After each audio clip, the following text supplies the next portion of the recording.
Welcome to Abdali Grammar School YouTube channel. Our today's topic is advantages and disadvantages of living in a village.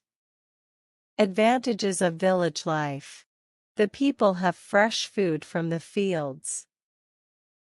The people have pure ghee and milk. The air of village is pure. Everybody knows each other.